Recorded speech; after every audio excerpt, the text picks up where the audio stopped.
67절 보시면 그 붙인 사가랴가 성령의 충만함을 받아 연하 이르되 찬송하리로다 그랬는데, 이 말씀에 의해서 사가랴의 찬송, 제카리아스 베네딕투스, 축가라고도 하는데 베네딕투스, 이 사가랴의 찬송, 이런 제목으로 오늘 새벽에 잠깐 말씀을 상고하고자 합니다. 사가랴는 우리가 잘 아는 제사장으로서 세례 요한의 아버지죠.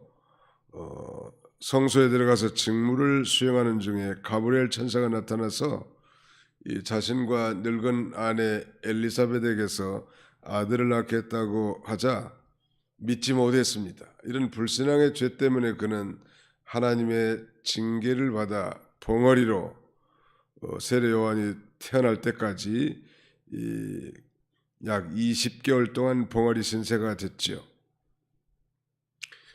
하나님께서 천사 가브리엘 보내서 수태고지를 말했음에도 불구하고 그 불신앙 때문에 말하자면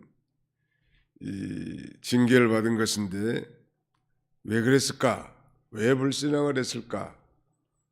그 자기의 형편만 바라보고 그러는 거예요. 되게 다 불신앙 가진 사람들 보면 자기 형편만 따지는 거예요. 하나님은 전능하신 하나님은 생각하지 않는다는 말. 자기 형편. 나 자기도 늙고 아내도 이미 성녀가 됐는데 어떻게 아이를 임신할 수 있겠는가? 아마 그런 제사장의 직무를 보면서도 늘 이 세습적인 그 제사장 직무를 이을 후계자 아들을 달라고 기도했었을 거라고. 오랫동안 기도하다가 지쳤단 말이에요. 이제는 뭐 포기한 그런 상태인 모양인데, 인간의 기대가 다 완전 끊어졌을 그때 하나님은 천사를 통해서 그의 기도에 응답해 주셨는데, 자신의 형편만 바라보고 불신앙으로 이렇게 믿지 못하다가 20개월 동안 말을 못하는 농화자로서 이 세상 온전히 격리되어지는 것입니다. 그동안 그는 아마 회개했을 것 같아요. 깊이 하나님과 교통하고 사겠다는 말. 그리고 이제 20개월이 딱 됐고, 이제 세례 요한이 태어났고, 이제 벙어리 상태에서 입이 열리자마자 그의 입에서 놀라운 예언의 찬송 소리가 마치 막혔던 물이 한꺼번에 흘러나오는 것처럼 성령에 충만해서 노래가 나오는 거예요. 그 노래의 핵심은 두 가지야. 첫째는 약속을 지키시는 하나님의 신실하심, 둘째는 메시아의 구원의 은혜. 우리 하나님은 약속을 지키는 데 있어서 신실하신 하나님. 예수 믿는 사람들이 좀 신실해야 된다. 이랬다 저랬다 하는 건 합당치 않아요. 하나님이 신실하니까 우리도 신실해야 된다는. 그 다음에 그 메시아의 구원의 은혜를 찬송하는 것인데, 오늘 집중적으로 살펴보고자 하는 것은 약속을 지키시는 하나님의 신실하심. 오늘 본문에는 먼저 이 다윗의 뿔을 통해서 그 종 말하자면 이 구원의 뿔을 일으켰다. 그게 예수님이 오시기 7년 전 다윗과 약속한 것이 성취됐다는 거고, 그 다음에 두 번째는 아브라함의 언약을 기억하셨다. 즉 아브라함과 언약, 예수님이 태어나시기 그러니까 2000년 전에 아브라함의 언약하신 그 언약의 성취를 이제 깨닫고 찬양한 것이고, 그 다음에 마지막 세 번째는 자기 아들 이제 세례 요한을 통해서 준비시키는 것, 즉 메시아의 길을 준비시키는 것을 기억하고 이렇게 찬송한 것입니다. 우리 하나님은 메시아를 보내주겠다는 약속을 사실은 창세기 3장 15절이 벌써 약속하지 않았습니까? 우리는 창세기 3장 15절을 최초의 복음, the first gospel, the proto evangelium이라고도 말하죠. 그 여인의 후손이 날 거라는 거. 그리고 여인의 후손이 뱀의 머리를 상하게 할 것이고 뱀은 그의 발꿈치를 상하게 할 것이라고 했는데, 대부분 우리는 다 남자의 후손인데 여인의 후손, 즉 마리아를 통해서 인류를 구원할 메시아 예수님이 오실 건데 그 예수가 마귀의 십자가의 구속을 통하여 마귀의 머리를 깨뜨린 것처럼 마귀의 권세를 깨뜨릴 것을 벌써 창세기 3장 15절에 예언했고, 이것이 구체적으로 이제 BC 2000년 아브라함과 언약했고, BC 1000년 다윗과 다시 재확약을 했고, 이제 막 예수님이 태어나기 6개월 전에 자기 아들 세례요한이 태어난 걸 통해서 우리 하나님이야말로 약속의 신실하신 하나님이시구나, 아마 감격적인 마음으로 찬양을 했을 것 같아요. 아마 20개월 동안 말 못하는 농화자로서 그는 자신의 불신앙을 하나님 앞에 철저히 회개했던 것 같아요. 우리가 참 믿음이 있는 것 같아도 어떨 때 보면 믿음이 한 개도 없는 사람처럼 말도 하고 행동할 때가 많단 말이에요. 믿음이 없는 사람이 되지 말고 처음에 가졌던 그 믿음, 그 사랑 계속 가지고 나가는 거예요. 이 다윗의 집에 구원을 뿔을 일으켰다 하는데 이 뿔이라는 건 되게 능력을 상징합니다. 이게 다윗의 집을 통해서 능력의 구원자가 나실 것을 약속한 거예요. 우리가 어제 주일 오전에 살펴본 대로 새 목자로 오실 의로운 왕에 대해서 살펴봤는데 여호와 하나님께서 이 다윗에게서 의로운 가지를 일으키실 것이라고, 그가 왕이 되어 공의와 정의로 다스릴 것이라고 그렇게 말씀하셨잖아요.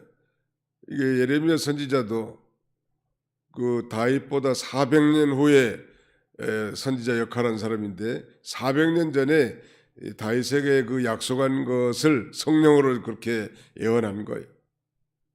성경의 이 통일성이라는 건 정말 혀를 내둘 정도로 정확하고 확실하단 말이에요.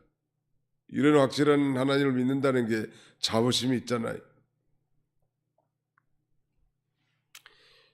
예로부터 이 거룩한 선지자를 통해서 미리 예언했고 약속한 것처럼 구원의 뿔, 구원의 능력자이신 메시아가 다윗의 자손 중에서 태어날 걸 노래했고, 그 다음에는 아브라함과의 구원 약속을 성취시킨 거, 그걸 찬송했단 말. 우리가 잘 아는데 창세기 12장, 15장, 17장 이 아브라함의 언약에 대해서 자세하게 언급되어 있는데, 창세기 그 12장 3절에 보면 옛날 성경 번역에는 땅의 모든 족속이 너로 인하여 복을 받으리라. 그건 땅의 모든 족속이 너의 씨로 말미암아 구원의 축복을 받으리라. 즉 믿음으로 말미암은 의롭다 칭하는 복을 받을 것이라고 약속했는데, 그 땅의 모든 족속은 유대인만을 가리키는 게 아니죠. 전 세계 만민, 택한 백성들 다 가리킨다는 거예요. 그러니까 아브라함에게 약속한 것이 실현된 걸 이 사가랴 제사장도 정확하게 깨닫고 있었다는 거예요. 이거 보면 이들이 다 제사장이지만 구약 성경에 정통한 인물들이에요. 예수님은 두말할 것도 없고 그 정통했기 때문에 성경을 통하여 그것이 이 성취된 걸 확실하게 깨닫게 됐다는 거예요. 저도 그 소명받고 은혜를 받고 보니까 초등학교 때부터 배웠던 그 모든 성경적 지식이 마치 그 구슬을 하나씩 깨가지고 목걸이를 만든 것처럼 전체가 다 연결돼 버리더라고.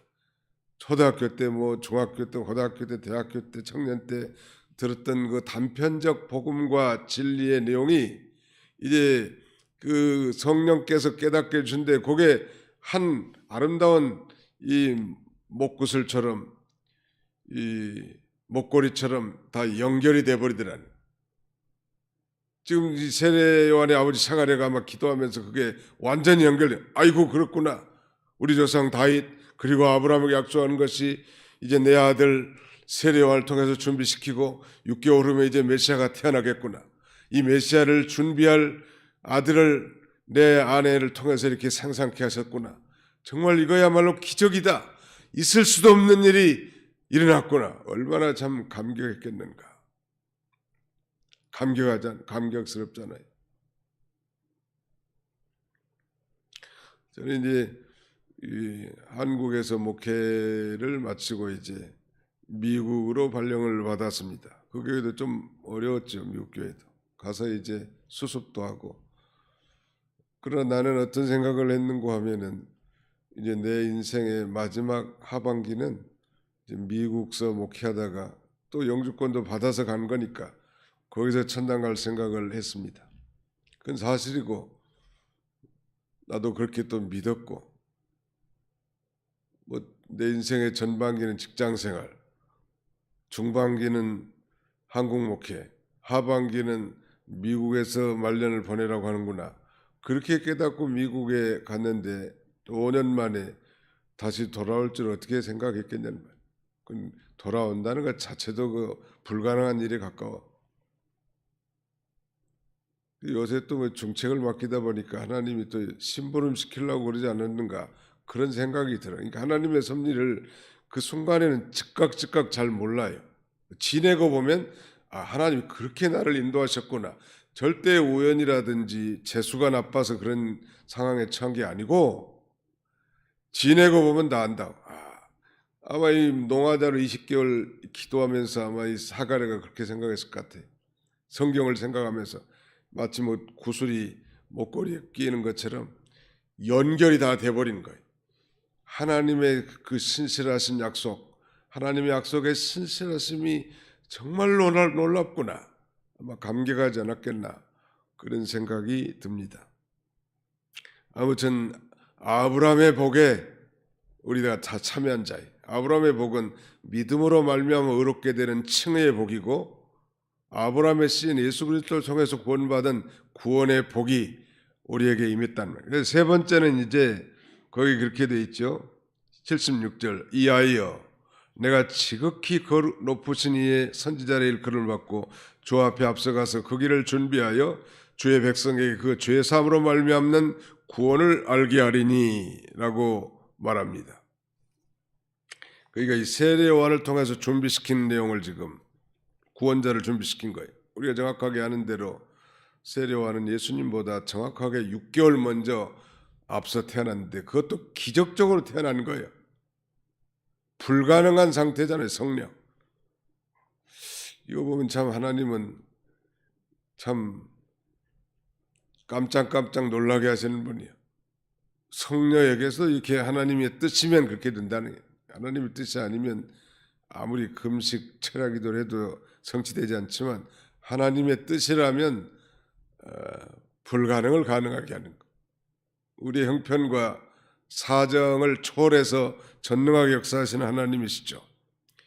과거에도 이렇게 수많은 선지자를 통해서 하나님께서 예언했지만 이제 구약의 마지막 선지자 이 세례 요한을 통해서 그리스도께서 오실 것을 예비케 하시는 하나님이란. 하나님은 왜 이렇게 역사하실까? 하나님은 긍휼이 풍성하신 하나님이시고 기다리는 자에게 은혜를 베푸시는 하나님. 나는 뭐 헤아려 보지는 않았지만 구약 성경에 예수 그리스도의 초림에 대한 예언이 456회가 기록되어 있다고 하고, 그 456회가 기록된 그 예언대로 예수님이 정확하게 지금부터 2000년 전에 이 땅에 구원자로 오신 것이죠. 근데 놀라운 사실은 예수 그리스도의 재림에 대한 약속은 성경에 약 그보다 훨씬 많은 약 1500번이 예언되어 있다고 하는데, 그보다 더 적게 예언된 것도 성취됐다면 그보다 훨씬 더 많이 예언한 예수 그리스도의 재림이야말로 더 분명하고 확실하게 우리가 올 건데, 아마 기진맥진할 때 아마 주님이 재림할 것 같아요. 아마 이 시대가 될지도 모르겠는데요. 아무튼 이 시대가 돌아가는 거 보면 예수님의 재림이 임박한 것 같고, 러시아 우크라이나 전쟁이 만약에 질질 끌면서 핵전쟁으로 발전한다면 주님이 속히 오실 것 같아요. 그런 건 알 수는 없어 정확하게. 모든 때가 지금 노아의 시대가 같이 됐다는 건 다 아는 바가 됐고, 소돔 고모라 시대가 됐다는 거 우리가 뭐 아는 사람들은 다 알아요. 예수님이 분명히 인자의 때는 노아의 때와 같고 소돔 고모라의 때와 같다고 했는데 그 시대가 됐어요. 오늘 새벽에 아마 그 월드컵 결승전이 이루어진 바예요. 아침에 보니까 아르헨티나가 그 프랑스하고 격돌해가지고 3대3 무승부였는데 페널티킥에서 아르헨티나가 4대2로 이겼다고 하더만. 제가 느낀 건 그 운동장을 가득 찬 사람들의 그 흥분의 도가니, 정말 예수 그리스도의 탄생과 성탄절로 흥분해야 되겠는데 축구로 흥분하고 있다는 거. 이게 그러니까 축구가 하나님을 대신해 버린 거. 말하자면 영국의 그 젊은 청년들이 과거에는 다 교회 다녔는데 요새는 전부 다 체육관에 가가지고 축구 보는 거예요. 영국은 교회들이 다 축구 모임으로 바뀌어버린 거나 다름이 없을 정도예요. 정말 예수를 잘 섬겼을 때 영국은 전 세계를 주름잡는 대영 제국의 위세를 구가했지만, 예수가 떠난 영국의 교회들은 다 박물관이 되고 젊은 청년들은 다 축구장에 가서 축구를 하나하는데, 우리도 지금 닮아가고 있잖아요. 손흥민 씨가 아주 영웅이 돼갔다고 지금. 뭐 참 좋은 면도 있지만 우리 믿는 사람들은 적당하게 해야 될 것 같아 보니까. 적당하게. 그 흥분의 도가니, 정말 흥분돼야 될 일은 흥분하지 않고 그 세상 스포츠가 우상이 돼가지고, 어떤 이가 갈파하기를 뭐 현대 시대를 3S 시대다. 첫째는 뭐 스포츠, 두 번째는 스크린, 세 번째는 섹스, 그러면서 스포츠, 스크린, 섹스의 시대라고 했는데 뭐 틀린 말은 아닌 것 같습니다. 그런 시대가 된 데를 우리가 알고, 우리가 정말 기뻐할 것으로 기뻐하고 정말로 즐거워할 것으로 즐거워하는 그런 성탄절이 다 되시는 저와 여러분들이 다 되시기를 주님의 이름으로 축원합니다.